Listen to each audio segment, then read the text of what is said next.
Hi, இது வந்து ஒரு ஃபங்க்ஷன் விலாக் தான். ஆனால் இது என்ன ஃபங்க்ஷன் சொல்லிட்டு நீங்கள் தான் கமெண்ட்டில் சொல்ல போகிறீங்க.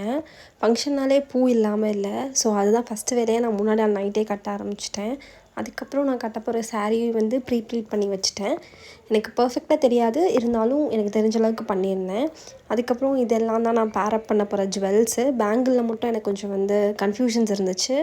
ஆனால் நான் பொண்ணு வளையல் தான் லாஸ்ட்டில் போட்டுட்டு போனேன்.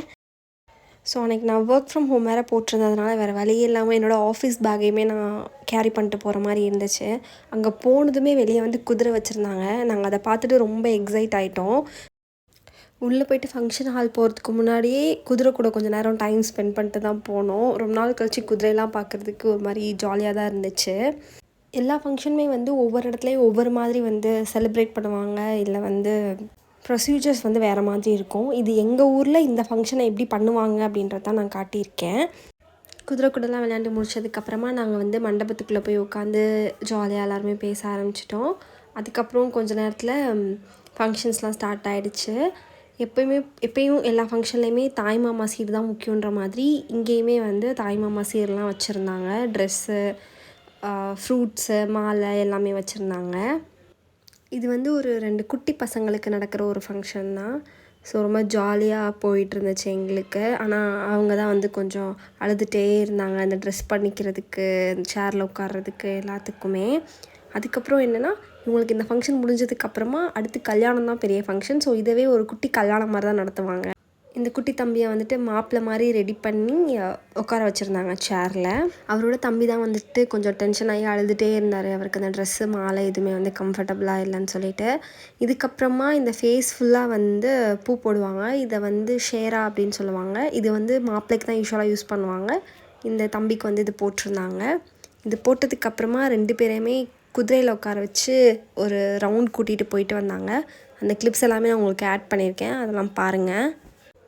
இப்போ நீங்கள் பார்க்குறது வந்து ஒரு மினி கல்யாணம்னு சொல்லலாம். ஏன்னா ஒரு கல்யாண மாப்பிள்ளைக்கு இது எல்லாமே தான் வந்து கல்யாணத்தப்போ நடக்கும். இந்த ரிச்சுவல்ஸ் எல்லாமே தான் பண்ணுவாங்க. நிறைய பேர் வந்து நம்ம வீடியோஸ் இன்னும் சப்ஸ்கிரைப் பண்ணாமே பார்த்துட்ருக்கீங்க. ஸோ வந்து சேனலை சப்ஸ்கிரைப் பண்ணிக்கோங்க. அப்போ தான் நான் போடுற எல்லா வீடியோவுமே உங்களுக்கு வந்து நோட்டிஃபை ஆகும்.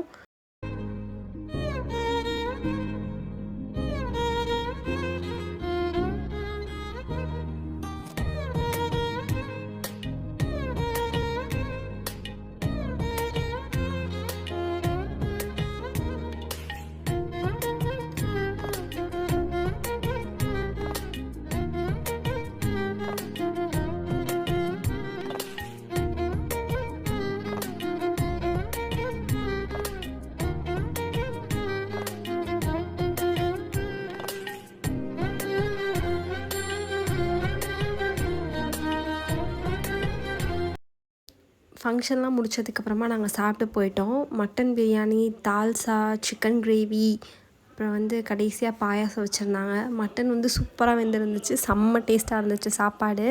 ஸோ சாப்பிட்டு முடிச்சுட்டு அங்கேருந்து நாங்கள் கிளம்பிட்டோம். ஸோ இந்த விலாக் இவ்வளோ தான். உங்களுக்கு இந்த விலாகில் வேறு என்ன மாற்றிக்கலாம், இல்லை வேறு என்ன புதுசாக உங்களுக்கு தெரியணும் அப்படின்றது எல்லாத்தையுமே நீங்கள் வந்து எனக்கு கமெண்ட் செக்ஷனில் சொல்லுங்கள். மறக்காமல் சப்ஸ்கிரைப் பண்ணுங்கள். அது மட்டும் இல்லாமல் இது என்ன ஃபங்க்ஷன்னு கமெண்ட் பண்ணுங்கள் மறக்காமல். பாய் ஃபார்